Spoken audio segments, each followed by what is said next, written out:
तभी अचानक शिवम शांति से बोल पड़ा, जहां तक मैं जानता हूं स्टार रियल एस्टेट कंपनी के जनरल मैनेजर का सरनेम शर्मा नहीं है। ये सुनते ही सबने खाना पीना छोड़कर शिवम की तरफ देखा। खन्ना परिवार चौंका हुआ था और सिमी ने गुस्से में मुट्ठी भींच के कांटा प्लेट पे दे मारा। दृष्टि ने शिवम की तरफ हैरानी से देखा। दोनों की एक पल के लिए नजरें मिली। दृष्टि ये समझ नहीं पा रही थी कि शिवम सच बोल रहा था या नहीं। निखिल शिवम की बात सुनकर एक पल के लिए चौंक गया।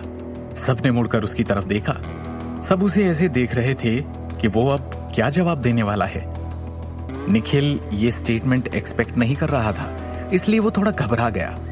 उसने सबकी तरफ देखते हुए एक नर्वस सी मुस्कुराहट दी। टेबल पर अचानक खामोशी छा गई थी, एक ऑकवर्ड साइलेंस। शिवम का निखिल पर किया गया ये सवाल सबको चौकन्ना कर गया।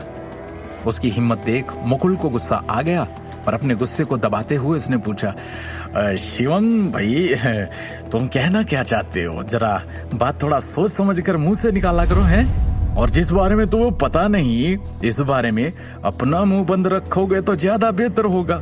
भाई, एक फूड ट्रक चलाने वाला जिसने स्टार रियल एस्टेट कंपनी के बारे में सुना भी नहीं होगा।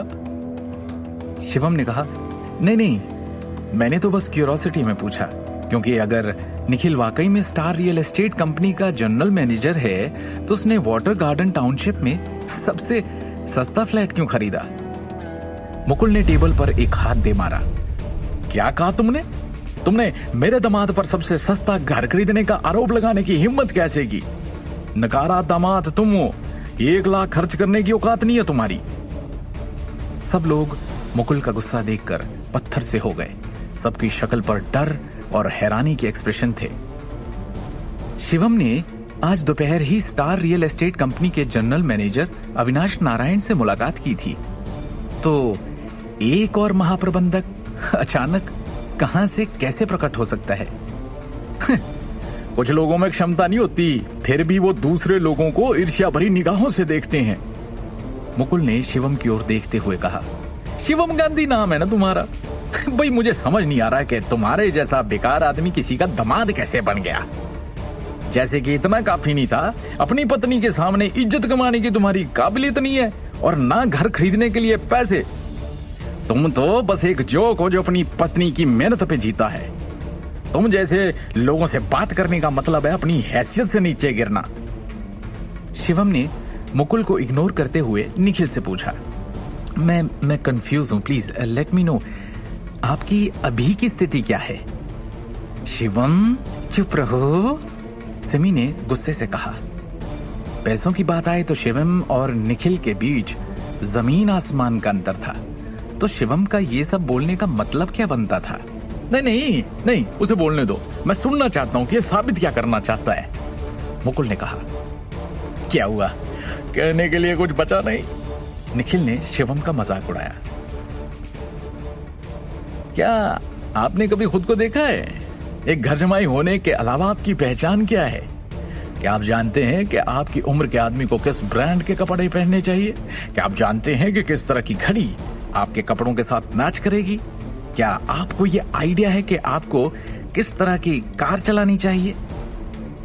तुम्हारे लुक्स और पर्सनैलिटी में तो कुछ है नहीं। मैंने जो बात बोली वो तुम्हें जिब्रिश लग रही होगी। मेरे जैसे एजुकेटेड भी तुम नहीं हो।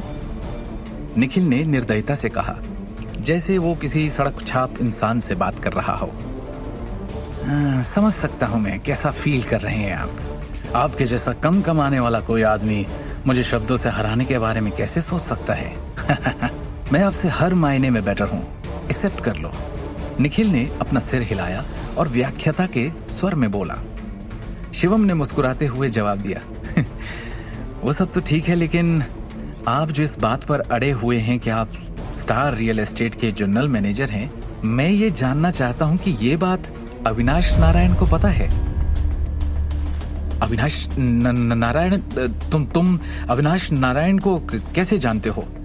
निखिल का चेहरा क्रोध और शर्म से भरा था।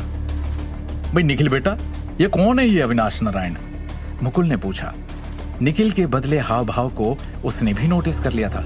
आगे की कहानी जानने के लिए देखिए अगला एपिसोड सिर्फ पॉकेट एफएम के यूट्यूब चैनल पर, और शिवम द हिडन वॉरियर के सारे एपिसोड्स को सुनने के लिए डिस्क्रिप्शन में दी लिंक से डाउनलोड करें पॉकेट एफएम ऐप।